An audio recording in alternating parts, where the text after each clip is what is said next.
വയനാട് ജനവാസ മേഖലയിൽ ആക്രമണം നടത്തുന്ന കാട്ടാന മുട്ടിക്കൊമ്പനായുള്ള തിരച്ചിൽ അവസാനിപ്പിച്ചിരിക്കുകയാണ്. ജനവാസ മേഖലയിൽ കാട്ടാനയുടെ സാന്നിധ്യമില്ല. വടക്കനാട് വനപ്രദേശങ്ങളിലും തിരച്ചിൽ നടത്തിയെങ്കിലും കാട്ടാനയെ കണ്ടെത്താൻ കഴിഞ്ഞിട്ടില്ല. ഡോക്ടർ അരുൺ സക്കറിയുടെ നേതൃത്വത്തിലുള്ള സംഘം മടങ്ങി. ദൗത്യം നാളെയും തുടരും. അപ്പോൾ ഇന്നലെ മയക്കുവെടി വെച്ചുകൊണ്ട് ആനയെ പിടിക്കാനുള്ള ദൗത്യം തുടങ്ങിയിരുന്നു. അപ്പോൾ ഇന്നലെ ആ മുട്ടിക്കൊമ്പനെ കണ്ടെത്തുകയും മയക്കുവെടി വെക്കുകയും ചെയ്തതാണ്. പക്ഷേ നിർഭാഗ്യവശാൽ ആന കാട്ടിലേക്ക് കയറുകയും അങ്ങനെ ആന ഉൾക്കാട്ടിലേക്ക് പോവുകയും ചെയ്തു. പക്ഷേ ആനയെ പിന്നീട് ലൊക്കേറ്റ് ചെയ്യാൻ ഈ ദൗത്യ സംഘത്തിന് കഴിയാത്തത് കൊണ്ട് തന്നെ ഇന്നലെ നടന്ന ദൗത്യം പരാജയപ്പെടുകയായിരുന്നു. അപ്പോൾ സ്ഥിരമായി തന്നെ ജനവാസ മേഖലയിൽ എത്തുന്ന ആനയായതുകൊണ്ട് തന്നെ ഇന്നും ആന ജനവാസ മേഖലയിൽ എത്തുമെന്നുള്ള ഒരു കണക്ക് കൂട്ടലായിരുന്നു ദൗത്യ സംഘത്തിനുണ്ടായിരുന്നത്. അങ്ങനെയാണെങ്കിൽ ഇന്ന് മയക്കുവെടി പിടികൂടാനുള്ള നീക്കമുണ്ടായിരുന്നു െങ്കിലും ഇന്ന് ആന എത്തിയിട്ടില്ല. അതുകൊണ്ട് തന്നെ ഇന്നത്തെ ദൗത്യവും പരാജയപ്പെട്ടു. ഒരു യുവ കർഷകന്റെ അടക്കം ജീവനെടുത്ത കാട്ടാന കൂടിയാണ്. അതുകൊണ്ട് തന്നെ എത്രയും പെട്ടെന്ന് ആനയെ പിടികൂടുക എന്നുള്ളത് തന്നെയാണ് ദൗത്യസംഘത്തിന് മുന്നിലുള്ള ലക്ഷ്യം. വയനാട്ടിൽ നിന്ന് തന്നെ വിവരങ്ങൾ തേടാം. ഫൈസൽ നെടുമ്പാലയുണ്ട്. ഫൈസൽ, ഇന്നത്തെ ദൗത്യവും അവസാനിപ്പിച്ചിരിക്കുന്നു. കാരണം സ്ഥിരമായി ജനവാസ മേഖലയിൽ എത്തുന്ന കാട്ടാനയാണെങ്കിലും ഇന്ന് ആന എത്തിയിട്ടില്ല. ഇന്നലെ മയക്കുവെടി കൊണ്ട ആന കൂടിയാണ്. അപ്പോൾ ഇന്ന് എത്താത്ത സ്ഥിതിക്ക് ഇന്നത്തേക്ക് താൽക്കാലികമായി ദൗത്യം അവസാനിപ്പിച്ചിരിക്കുകയാണോ? നാളെയും ദൗത്യം തുടരില്ലേ? തീർച്ചയായും ഇന്നത്തെ ദൗത്യം മാത്രമാണ് അവസാനിപ്പിച്ചിരിക്കുന്നത്. ജിൽസി സൂചിപ്പിച്ചതുപോലെ തന്നെ നാളെ വീണ്ടും ദൗത്യം പുനരാരംഭിക്കും. ഇന്ന് 3:30 കൂടിയാണ് ഈ കാട്ടാനയെ കണ്ടെത്തുന്നതിന് വേണ്ടിയിട്ടുള്ള ദൗത്യം പുനരാരംഭിച്ചത്. പക്ഷേ ഇത്ര സമയമായിട്ടും ആനയെ ലൊക്കേറ്റ് ചെയ്യാൻ വനംവകുപ്പിന് സാധിച്ചിട്ടില്ല. അതുകൊണ്ട് തന്നെയാണ് ഇന്നത്തെ ദൗത്യം താൽക്കാലികമായി അവസാനിപ്പിച്ചിരിക്കുന്നത്. ഇന്നലെ 4 മണിയോടുകൂടിയാണ് ആദ്യഘട്ടത്തിലുള്ള ദൗത്യം ആരംഭിച്ചത്. ദൗത്യം ആരംഭിച്ചതിനുടനെ മയക്കുവെടി വെച്ചെങ്കിലും ഈ ആന ഉൾക്കാട്ടിലേക്ക് പോവുകയായിരുന്നു. അതിനുശേഷം പിന്നെ ആനയെ ലൊക്കേറ്റ് ചെയ്യാൻ സാധിച്ചിട്ടില്ല. അതുകൊണ്ട് ഇന്നലത്തെ ദൗത്യം അവസാനിപ്പിച്ചു. ഇന്ന് വീണ്ടും ദൗത്യം പുനരാരംഭിക്കുമെന്ന് പറഞ്ഞു. 3:30 ദൗത്യം പുനരാരംഭിച്ചു. പക്ഷേ ഇന്ന് ആനയെ തീരെ ലൊക്കേറ്റ് ചെയ്യാൻ സാധിക്കാത്ത ഒരു സാഹചര്യം ഉണ്ടായിരുന്നു. അതുകൊണ്ട് തന്നെ ഇന്നത്തെ ദൗത്യം അവസാനിപ്പിച്ചിരിക്കുന്നു. നാളെ വീണ്ടും പുനരാരംഭിക്കുമെന്ന് വനംവകുപ്പ് അറിയിച്ചിട്ടുണ്ട്. ഈ വടക്കനാട് കഴിഞ്ഞ കുറേ നാളുകളായി ഭീതി പരത്തിയ ഒരു കാട്ടാനയാണ്. നേരത്തെയൊക്കെ സൂചിപ്പിച്ചതുപോലെ തന്നെ ഒരു യുവ കർഷകന്റെ ജീവനെടുത്ത ആനയാണ്. അതുകൊണ്ട് തന്നെയാണ് അതിനുശേഷം ഈ നാട്ടിലുണ്ടായിരുന്ന വലിയ പ്രതിഷേധത്തെ തുടർന്നാണ് ആനയെ മയക്കുവെടി വെച്ച് പിടികൂടാനുള്ള ഉത്തരവ് ഇറങ്ങിയത്. അതിനുശേഷം വനംവകുപ്പ് ഈ ആനയെ നിരീക്ഷിച്ചു വരികയായിരുന്നു. ഇന്നലെ ആനയെ പിടികൂടാനുള്ള ദൗത്യം ആരംഭിക്കുകയും ചെയ്തു. എന്നാൽ ഇതുവരെ ആനയെ കണ്ടെത്താനായിട്ടില്ല എന്നുള്ളത് ഇപ്പോഴും ആശങ്ക വർദ്ധിപ്പിക്കുന്ന ഒരു കാര്യമാണ്. കാരണം ഈ യുവ കർഷകന്റെ ജീവനെടുത്തതിന് ശേഷവും നിരന്തരം കാട്ടാന ജനവാസ മേഖലയിലേക്ക് എത്തിയിരുന്നു. അതിനുശേഷം ഈ പ്രദേശത്തെ നിരവധി കാർഷിക വിളകളൊക്കെ തന്നെ നശിപ്പിച്ചിരുന്നു. രാത്രിയോടുകൂടി ആന ജനവാസ മേഖലയിൽ എത്തുന്നു. പുലർച്ചെ വരെ ആന ഈ ജനവാസ മേഖലയിൽ തമ്പടിച്ച ശേഷം കാട്ടിലേക്ക് പോകുന്ന ഒരു സാഹചര്യമായിരുന്നു. കഴിഞ്ഞ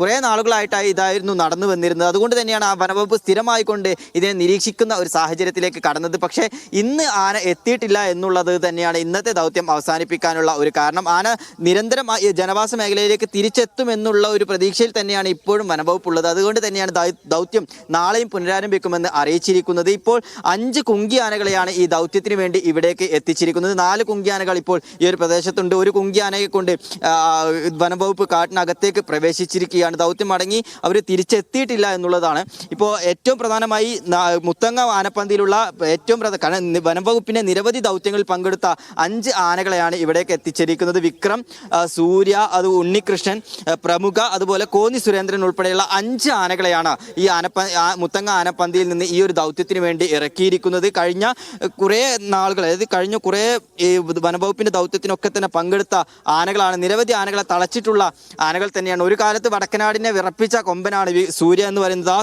വിക്രം എന്ന് പറയുന്നത് ആ വിക്രമിനെ ഉൾപ്പെടെ എത്തിച്ചുകൊണ്ടാണ് ഈ ഒരു ദൗത്യത്തിന് വനംവകുപ്പ് ഇറങ്ങുന്നത്. അതുകൊണ്ട് തന്നെ ഈ ആനയെ പിടികൂടാനാകുമെന്ന പ്രതീക്ഷയിൽ തന്നെയാണ് ഇപ്പോഴും വനംവകുപ്പും നാട്ടുകാരും ഒക്കെ തന്നെ ഉള്ളത്. ഈ ആനയെ ഇനി ഏതെങ്കിലും സാഹചര്യത്തിൽ പിടികൂടാൻ കഴിഞ്ഞില്ലെങ്കിൽ വീണ്ടും ജനവാസ മേഖലയിൽ എത്തുകയും ഇവിടുത്തെ ആളുകളുടെ ജീവൻ ഉൾപ്പെടെ ഭീഷണിയാകുന്ന തരത്തിലേക്ക് ഈ ആന പോകുമെന്നുള്ള കാര്യത്തിൽ ഒരു സംശയമൊന്നുമില്ല. കാരണം കഴിഞ്ഞ ഈ വടക്കനാട് എന്ന് പറയുന്നത് കഴിഞ്ഞ കുറേ വർഷങ്ങളായി കാട്ടാനയുടെ ഭീതിയുള്ള ഒരു പ്രദേശമാണ്. വനത്തോട് ചേർന്ന് കിടക്കുന്ന പ്രദേശമായതിനാൽ തന്നെ കാട്ടാന നിരന്തരം എത്തുന്നു. നിരവധി തവണ ഈ കാട്ടാന ശല്യത്തിന് പരിഹാരം വേണമെന്നത് അടക്കമുള്ള കാര്യങ്ങൾ നാട്ടുകാർ ഉന്നയിച്ചെങ്കിലും ശാശ്വതമായിട്ടുള്ള ഒരു പരിഹാരം.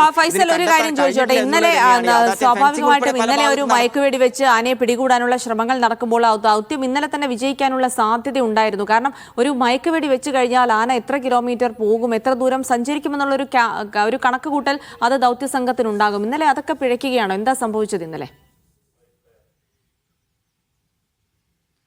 തീർച്ചയായും ജിൽസി, ആനയെ നമുക്കറിയാം ഈ ആനയെ മയക്കുവെടി വെച്ച് കഴിഞ്ഞാൽ 1 കിലോമീറ്റർ മുതൽ 3 കിലോമീറ്റർ വരെ ആന അതിവേഗം സഞ്ചരിക്കുന്ന ഒരു സാഹചര്യം ഉണ്ടാകും. പ്രത്യേകിച്ച് ആരോഗ്യവാനായ ആനയൊക്കെ ആണെങ്കിൽ അത് ഏത് തരത്തിൽ പോകുമെന്നുള്ള കാര്യത്തിലൊന്നും തന്നെ നമുക്ക് വ്യക്തത പറയാൻ കഴിയും. അതുമാത്രമല്ല, കാട്ടിനകത്ത് വെച്ചാണ് ഈ സംഭവങ്ങളൊക്കെ നടക്കുന്നത്. അപ്പോൾ കൂടുതൽ ഉൾക്കാട്ടിലേക്ക് പോയി കഴിഞ്ഞാൽ പെട്ടെന്ന് ആനയെ ലൊക്കേറ്റ് ചെയ്യാനുള്ള സംവിധാനമൊന്നും തന്നെ നമുക്ക് ലഭ്യമല്ല എന്നുള്ളതാണ് ഇന്നലത്തെ ദൗത്യം പരാജയപ്പെടാനുള്ള കാരണം. പിന്നീട് ആന കൂടുതൽ ഉൾക്കാട്ടിലേക്ക് പോയി കഴിഞ്ഞാൽ ഒരുപക്ഷെ ഇതിനെ ലൊക്കേറ്റ് ചെയ്യാൻ സാധിക്കില്ല. അത് തന്നെയാണ് ഇന്നലെ ദൗത്യം പരാജയപ്പെടാൻ കാരണം. ഇന്ന് വീണ്ടും ആന തിരിച്ച് ജനവാസ മേഖലയിലേക്ക് അല്ലെങ്കിൽ നമുക്ക് ലൊക്കേറ്റ് ചെയ്യാൻ കഴിയുന്ന ഒരു പ്രദേശത്തേക്ക് എത്താൻ കഴിയുമോ എന്നുള്ള ഒരു നിരീക്ഷണത്തിന്റെ അടിസ്ഥാനത്തിലാണ് ഇന്ന് വീണ്ടും ദൗത്യം പുനരാരംഭിച്ചത്. പക്ഷേ ഇന്ന് ആന എത്തിയിട്ടില്ല എന്നുള്ളതാണ് കാരണം.